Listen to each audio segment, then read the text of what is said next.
Hoje vou compartilhar dicas valiosas sobre os estudos, principalmente para quem tem problemas com a procrastinação. Afinal, todos têm uma preguiça quando se fala em estudar. E antes de mais nada, eu sei como é, até ontem eu morria de preguiça para fazer as coisas. Então pega um papel e uma caneta e bora pro conteúdo. Então vou montar um plano de ação com 5 estratégias para você e garanto que depois desse vídeo você vai sair correndo para estudar. E para começar esses planos de ação, vamos estabelecer metas claras e atingíveis para os seus estudos e para a sua rotina. Aqui vamos definir objetivos bem específicos, claros e curtos, porque o foco é fazer você construir um hábito para evitar a procrastinação a longo prazo. Você pode começar essa estratégia com coisas simples, como por exemplo, completar um capítulo de um livro por dia ou aprender um conceito novo por semana. Fica a seu critério. Lembrando que precisa ser um objetivo alcançável para você não se frustrar e jogar tudo pro ar. Se ultimamente você está tendo tarefas muito complexas ou grandes para fazer depois da escola, busque separar em partes menores para poder gerenciar um pouco melhor o seu tempo. Então, por exemplo, se você precisa fazer um trabalho de história que precisa documentar toda a Segunda Guerra Mundial, sabemos que vai ser impossível para você concluir esse trabalho num dia só. Você vai precisar separar por dias e organizar para que consiga construir ao longo da semana. E para isso você vai ter que começar a ter o hábito de planejar a sua rotina no começo já da semana para não deixar esse trabalho de última hora. Então, reforço, evite deixar as coisas para a última hora, principalmente esses trabalhos que são maiores e um pouco mais complexos. Então bora lá, continuando o nosso plano de ação. Depois de definir as suas metas claras e objetivas, eu vou te passar uma estratégia para gerenciar o tempo nos estudos. Quem já me conhece e acompanha o canal há mais tempo sabe o quanto eu sou fã da técnica Pomodoro. E é com ela que você vai conseguir avançar nos seus estudos e deixar de ser procrastinador. A técnica em si é simples e fácil de explicar. O difícil mesmo é aplicar no dia a dia. Você basicamente vai separar os seus estudos em bloco. Por exemplo, a cada 25 minutos estudando, você vai fazer umas pausas de 5 minutinhos mais ou menos. E depois de fazer isso 4 vezes, você vai fazer pausas um pouco maiores, de 15 a 30 minutos. E se precisar, use despertadores para lembrar do seu descanso. Eu, por exemplo, coloco o meu celular mesmo para despertar. Pode até parecer contraditório fazer pausas para descansar, afinal, esse vídeo justamente está falando para você parar de procrastinar. Mas mesmo que isso pareça maluco, para você continuar sendo produtivo, você vai precisar sim fazer pausas e intervalos de descanso. Mas não use isso contra você. Por exemplo, usar pausas para procrastinar e esquecer dos estudos, daí não dá, né? Então sugiro que você faça coisas leves, como por exemplo, se espreguiçar, tomar um cafezinho, tomar uma água, dar uma volta no banheiro. E evite fazer coisas que prendam sua atenção, como por exemplo, ficar rolando no Instagram, chamar uma amiga para conversar ou ficar jogando videogame. Se você fizer algo que prenda muito sua atenção, pode dizer adeus para os seus estudos. E indo para a terceira estratégia no nosso plano de ação, eu vou te dar alguns conselhos para criar um ambiente de estudo adequado que vai facilitar muito no seu foco. Então, antes de mais nada, você vai precisar encontrar e organizar um lugarzinho para você conseguir estudar. E aqui a regra é clara e simples. Se você não tem o hábito de estudar, você vai precisar encontrar um lugar calmo e muito organizado.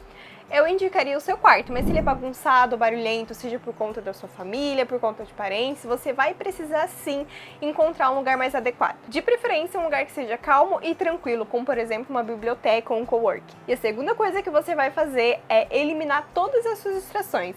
Por isso a importância de encontrar um lugar calmo e silencioso. Desative então as suas notificações no celular e tente deixar ele bem longe no silencioso, para não te distrair de jeito nenhum. E depois disso, faça um checklist de tudo que você precisa para estudar, como livro, caderno, caneta, lápis, borracha ou calculadora, se for o caso. Eu particularmente, normalmente eu deixo tudo numa bolsa. E como eu uso com muita frequência, então meus materiais eu sei decor tudo que tem dentro de lá e tudo que eu vou precisar já organizado em um lugar só. Com as metas estabelecidas, tempo organizado e um ambiente confortável, vamos para a nossa quarta estratégia do plano de ação contra a procrastinação. Vou te ajudar a adotar técnicas de estudo eficiente que vão impulsionar muito mais seus estudos. Tá com papel e caneta na mão?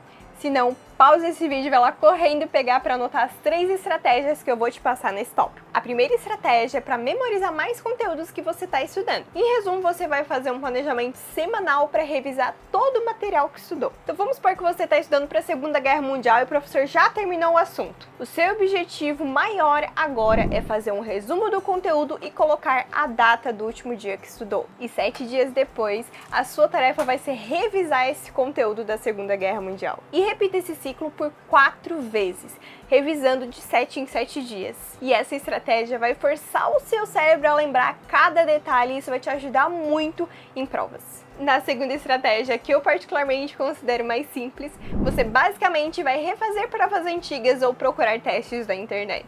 E se você está fazendo Enem, o que eu tenho para recomendar é encontrar alguma prova antiga e buscar resolver todas as questões. Muitos usam essa estratégia para tirar notas altas no Enem em vestibulares. A terceira estratégia é um pouco mais desafiadora, principalmente para quem gosta de fazer as coisas sozinho ou que é tímido. Aqui você vai precisar ensinar alguém para poder fixar mais o conteúdo. Essa estratégia é focada no método de aprendizagem ativa, onde o foco é você estudar todo o assunto a ponto de conseguir explicar ele para alguém. Para isso é preciso seguir alguns passos, como ter o seu próprio estilo de fazer anotações, ser organizado e preparar o material para poder explicar um pouco melhor. E o método de aprendizagem ativo vai fazer com que o seu conteúdo enraize muito mais na sua mente. Para continuar o nosso plano de ação, mesmo que por último não significa que é menos importante, aqui eu quero falar sobre um tema que é muito negligenciado pelas pessoas. É uma estratégia para cuidar da sua saúde mental e saúde física. Provavelmente você deve estar se perguntando por que eu iria cuidar da minha saúde se meu objetivo é não procrastinar e render nos estudos. Mas bom, saúde e produtividade andam de mãos dadas. Para conseguir armazenar mais conhecimento, reter mais informação e tirar notas maiores, você vai precisar seguir à risca algumas das sugestões que eu vou trazer aqui. Tá com o papel e a caneta ainda na mão? Então, primeiro ponto, ter um equilíbrio entre estudos e lazer para evitar o esgotamento. Você precisa ter em mente que é como uma balança dividida no meio. Se colocar muito peso só no lazer, vai cair os estudos de um lado. Então, como equilibrar? E é muito simples, você vai começar a reparar se o seu lazer está prejudicando os seus estudos ou o contrário. Então, por exemplo, quando você chega da escola do trabalho, se você ficar rolando o seu feed do Instagram e as suas tarefas acabam ficando para trás e quando você vê, tem muita coisa acumulada. Isso é um sinal claro de que você não está equilibrando. E o mesmo serve também o contrário. Quando você não consegue mais armazenar a informação porque está muito tempo estudando, já está esgotado de tanto estudar, é um sinal para você tirar um tempo para fazer um hobby ou uma outra atividade que você gosta. Segundo ponto, busque fazer exercícios físicos com regularidade. Você sabia que essa atividade simples pode fazer você se concentrar muito mais e reduzir também seu estresse e aquela ansiedade que às vezes a gente tem? Isso é ótimo para quem é avoada assim como eu. Terceiro ponto. Quem me conhece sabe que eu gosto muito de bater na tecla para dormir cedo. O ser humano não foi feito para ficar acordado tanto tempo, principalmente ficar acordado à noite. E existem pessoas muito mais competentes que eu para explicar isso a fundo, mas caso você tenha interesse em aprender sobre ciclo circadiano, eu sugiro que você faça uma busca mais refinada. O meu intuito aqui nesse vídeo é puxar a sua orelha e falar do assunto um pouco mais por cima. Então, se você dormir cedo, se alimentar bem, fazer atividade com frequência, você vai aumentar sim o seu desempenho no estudo. E isso é fato. Implementando essas estratégias que eu acabei de mencionar, você vai ter uma rotina de estudo altamente eficaz e pode dizer tchau tchau para a procrastinação. Só não esqueça que a chave é a consistência e a disposição para seguir à risca todas as estratégias do plano de ação desse vídeo. Obrigada por assistir esse vídeo até aqui. Deixe o like para ajudar o canal, se inscreva para mais conteúdos assim.